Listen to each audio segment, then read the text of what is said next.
السلام علیکم دوستوں، امید کرتا ہوں آپ تمام حضرات خیریت سے ہوں گے۔ آج میں جو کہانی لے کر آیا ہوں اس کا موضوع ہے موت کا فرشتہ۔ یہ کہانی 4 سے 5 قسطوں میں ہونے والی ہے اور انشاءاللہ یہ کہانی آپ کو بہت پسند آئے گی۔ اگر یہ کہانی آپ کو پسند آئے تو آپ اپنے دوستوں کے ساتھ اسے ضرور شیئر کریے گا اور میری آپ سے یہ گزارش ہے کہ اسے پورا سنیے گا۔ کہانی شروع ہوتی ہے، موت کا فرشتہ۔ آج طبیعت بہت بوجھل ہے، کچھ بھی اچھا نہیں لگ رہا ہے، نہ مسکرانے کا جی چاہتا ہے نہ کسی سے بات چیت کرنے کا۔ ایک خوف مجھے چاروں طرف سے اپنی لپیٹ میں لینے کی بار بار کوشش کر رہا ہے۔ میں ہمت ہارتا جا رہا ہوں اور یوں محسوس ہو رہا ہے جیسے میرا وجود دھیرے دھیرے منتشر ہو رہا ہے۔ آنکھیں بے نور ہو رہی ہیں اور چہروں کی سرخ رنگت زرد مائل ہو رہی ہے۔ کھڑکیاں، دروازے سب بند ہیں۔ کمرہ سگریٹ کے دھوؤں سے بھرا ہوا ہے۔ میں دیکھ رہا ہوں کہ اس دھوؤں کی طرح میرا وجود بھی بکھرا ہوا ہے۔ وہ مجھے پکڑ لے گا، وہ مجھے دبوچ لے گا، میرا گلا دبا دے گا، سانسوں سے میری وجود کو خالی کر دے گا۔ وہ سفید لباس میں ملبوس ہے، بزرگ سا آدمی ہے، سفید رنگ تیکھی نقوش ہے، لیکن آنکھوں میں عجیب سی کشش ہے۔ میں اس کی آنکھوں کا سامنا کرنے سے گھبرا رہا ہوں۔ اس نے میرے گھر کا راستہ دیکھ لیا ہے، شاید اس وقت تک میرے گھر میں ہی وہ موجود ہے جب تک میرے جسم میں سانسیں دوڑ رہی ہیں۔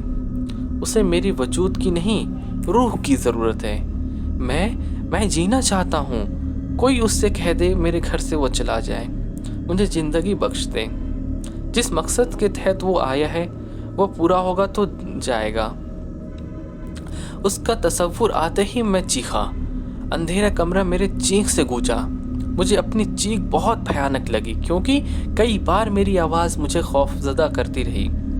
میں بے بسی کے عالم میں پڑا بستر پر تڑپنے لگا۔ خوف و ڈر سے میرا تمام وجود پسینے سے بھیگنے لگا۔ مضبوط ہاتھ ہلکے سے سگریٹ کا بوجھ اٹھانے سے عاجز رہے۔ میں بالکل نڈھال ہو کر سفید کپڑوں میں ملبوس وہ مجھے انسان دکھائی نہ دے رہا تھا، بلکہ موت کا فرشتہ، واقعی موت کا فرشتہ دکھائی دے رہا تھا۔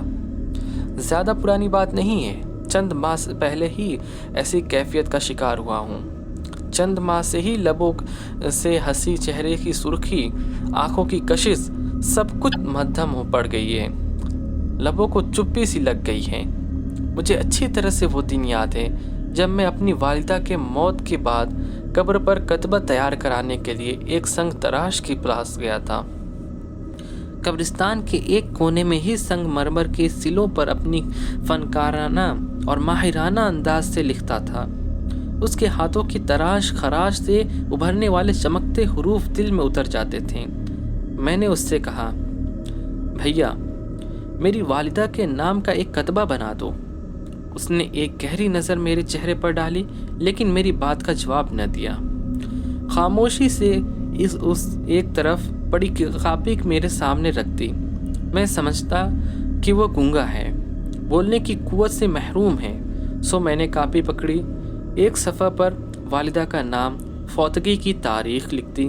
میں نے 25 مارچ 1993 لکھا تھا کیونکہ اس دن میری والدہ سب کو روتا چھوڑ کر اس جہاں چلی گئی جہاں سے واپس آنا ممکن نہیں تھا۔ مطلوبہ میٹر لکھنے کے بعد میں نے کاپی اس کے ہاتھ میں پکڑا دی۔ اس وقت بھی وہ کسی اور کا نام سنگ مرمر کے سیل پر کھود رہا تھا۔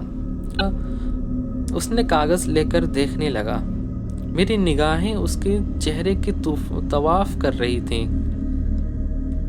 وہ بلا کا خوبصورت تھا، آنکھیں بڑی اور موٹی تھیں، چہرے کی رنگت بھی سرخ تھی، لیکن اس سب باتوں کے باوجود بھی وہ اجڑا اجڑا سا تھا، ایسے جیسے اسے دنیا کی رونقوں سے کوئی سروکار نہ تھا۔ لبوں پر طویل خاموشی تھی۔ اتنے میں آذان کی آواز سنائی دی تو وہ فوراً اپنا سب کام و کاج چھوڑ کر مسجد کی جانب بھاگ گیا۔ میں نے محسوس کیا کہ اسے دین سے بہت لگن ہے اور شاید تقویٰ بھی بہت تھا۔ تمام اوزار ویسے کے ویسے ہی بکھرے ہوئے تھے۔ میں منتظر آنکھوں سے اس کا انتظار کرنے لگا۔ ساتھ ہی ساتھ آس پاس کی قبروں پر لگے کتبے پڑھنے لگا۔ وقت گزاری کا یہ اچھا طریقہ تھا۔ کئی کتبے سال پرانے تھے، کئی مہینوں، کئی دنوں کے۔ نہ جانے قبروں کو دیکھ کر مجھے یہ احساس کیوں نہ ہوا کہ ایک وقت ایسا بھی تھا کہ قبروں میں لیٹے ہوئے لوگ بھی ہماری طرح چلتے پھرتے، ہنستے مسکراتے تھے، لیکن آج بالکل خاموش ہیں۔ مجھے تو بس اس نوجوان کا انتظار تھا جو میری عمر کا تھا۔ اس کے چہرے پر طویل خاموشی، چہرے پر پھیکا پن اور زمانے والوں سے بالکل جدا تھا۔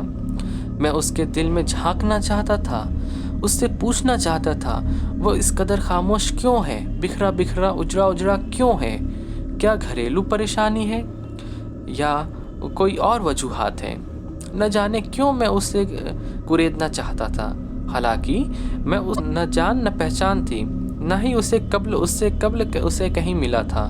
صرف اپنے کام کے سلسلے میں اس کے پاس آیا تھا، اور اس کے چہرے پر بکھرے ہوئے کہانی نے مجھے اس کے قریب سا کر دیا تھا۔ آدھے گھنٹے بعد وہ واپس آیا۔ یہ آدھا گھنٹہ میں نے قبرستان میں گھوم کر قبروں کے کتبے پڑھتے ہوئے گزارے۔ اسے واپس آتے دیکھ کر میں نے اس کی طرف بڑھنے کی کوشش کی۔ میری توجہ اب قبروں کی کتبوں سے ہٹ کر اس کے جانب ہو گئی تھی۔ قریب جا کر میں نے مسکراتے ہوئے کہا، بھیا بہت پریشان ہوں۔ ایک نڈھال سے کمزور سی آواز مجھے سنائی دی، مسکراتے ہوئے، نہیں۔ اس کی اس بات نے یکدم میری لبوں کو گویائی چھین لی۔ ایک طویل خاموشی وہاں پھیل گئی۔ تب مجھے احساس ہوا کہ اس کی یہ بات درست ہے اور سچ ہے۔ قبروں میں لیٹے ہوئے انسان بھی خاموش ہیں، اور شاید اس جگہ کا اثر تھا جس نے اس کو ایسی کیفیت بنا رکھی تھی۔ میں کچھ دیر خاموش بیٹھا رہا اور پھر واپس آ گیا۔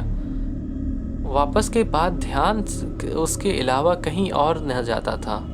رات سگریٹ پیتے اور اس کے متعلق سوچتے گزارا، اور ایک فیصلہ کر لیا کہ میں اس سے دوستی کروں گا، پکی اور سچی دوستی، کیونکہ اس کے دل میں کسی طرح کا کوئی کھوٹ یا لالچ نہیں ہے، نماز کا پابند ہے اور اچھا انسان ہے۔